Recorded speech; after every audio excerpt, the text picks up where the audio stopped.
Kathryn Bigelow has finally released another film after 8 years, which would have been 2017's Detroit, and I was pumped for A House of Dynamite. I'm a massive fan of Kathryn Bigelow. The first film of hers I saw was Point Break. I fell in love with that film, and then everything happened from there, which led me to check out more of her work, leading to Zero Dark 30 and The Hurt Locker. But with this film, throw in the cast of Idris Elba, Rebecca Ferguson, Gabriel Basso, Jared Harris, Tracy Letts, Greta Lee, Anthony Ramos, so many other more talented actors, the excitement of this film just grew for me. I actually went to a screening followed by a Q&A, which was ran by the BFI, and it was a really cool event with director Kathryn Bigelow there, producer Greg Shapiro, actors Rebecca Ferguson, Tracy Letts and Jonah Hauer-King, cinematographer Barry Ackroyd and composer Volker Bertelmann.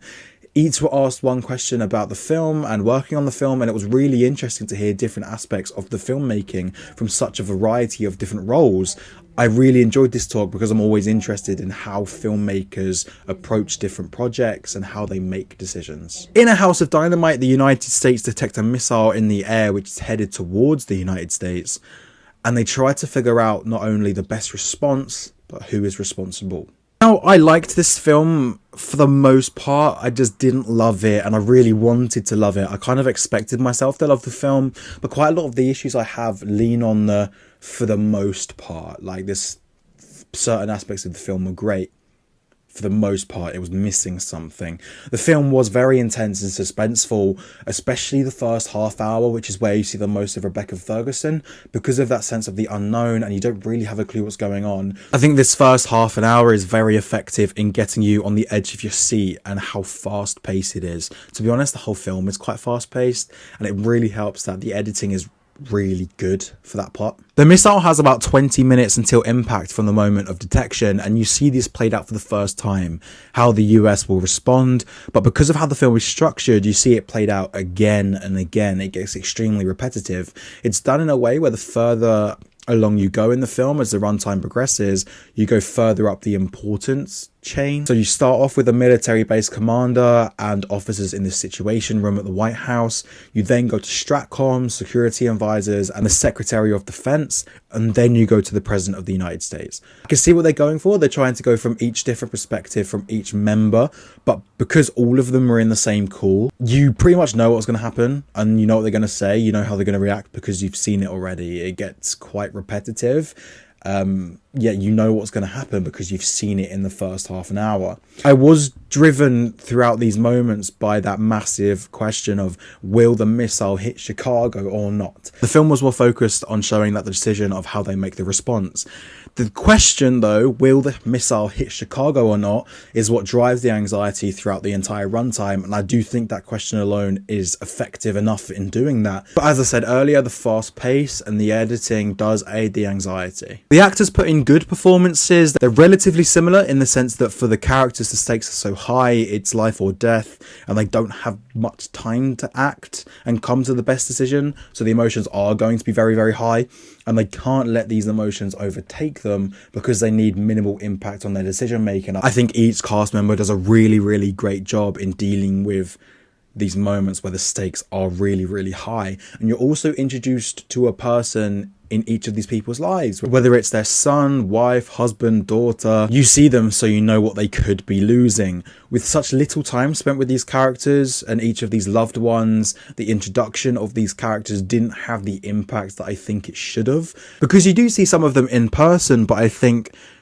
a photo or mentioning them would have had the same effect. One character does actually do this. He mentions that he's thinking of getting engaged that night, and it has literally the same effect as all the other characters when you see their loved ones on screen. It does feel like there's no better time for this film to be released when the state of geopolitics in the world is as it is. Despite how scary it is, I was left thinking about how something like this could happen for sure in our future, in our lifetimes, and they captured that fear in me really well, which I very much appreciate. The fact that an event like this is even on the cards and not really a thought, but somewhat could be a reality, is astounding, and they brought that fear and anxiety from that really well. Something I tried to get my head around was how the film was shot. It's mainly shot in handheld with a lot of zooms, a lot of close-ups. It felt a lot like a mockumentary sitcom like Modern Family or The Office. I don't know if this is entirely the right way to shoot this film because of the serious subject matter. The film does treat the subject matter seriously. It's not satire like what Doctor Strangelove was. But when being reminded of a sitcom, it can take away from what you're supposed to feel here. I see why people think it feels like a documentary rather than a sitcom. I do get it.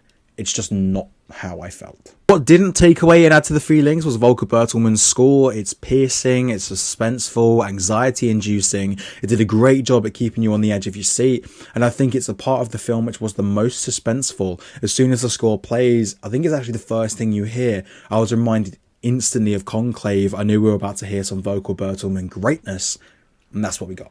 Talking about Oscars, I think it's quite tricky here to talk about it. I do think the film will work with the general public really well when it comes out on Netflix on October 24th, but I just don't think it's going to get into a lot of these big nominations. Like, I think it's done quite well with critics, and then if the public could love it, then maybe it can get into picture and director and screenplay. But currently, I don't think it can go up against the other nominees. I wouldn't nominate it. I do think casting is a shout. It's a great ensemble of actors who all are good. There's no bad acting in this film. I would throw in score as well. I'd throw in sound.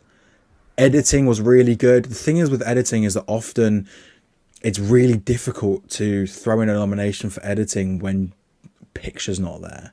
So I think if it gets into editing, it could get into picture. That's how it works. But currently right now, I'm not going to nominate for picture or editing. But if that picture editing duo doesn't normally happen, I would give it editing. None of that made sense probably, but that's how I feel about it. Overall, like I said earlier, I liked A House of Dynamite. I just didn't love it. I couldn't oversee some of the issues I had with it.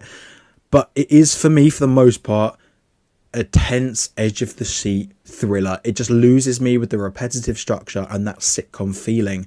So I'm going to give A House of Dynamite 3.5 stars, but closer to a 4 than a 3. If you enjoyed the review, please like and subscribe on the socials and the channel. It would be much appreciated. And if you've seen A House of Dynamite, what did you think? If you want to see it, let me know, and I'll see you in the next.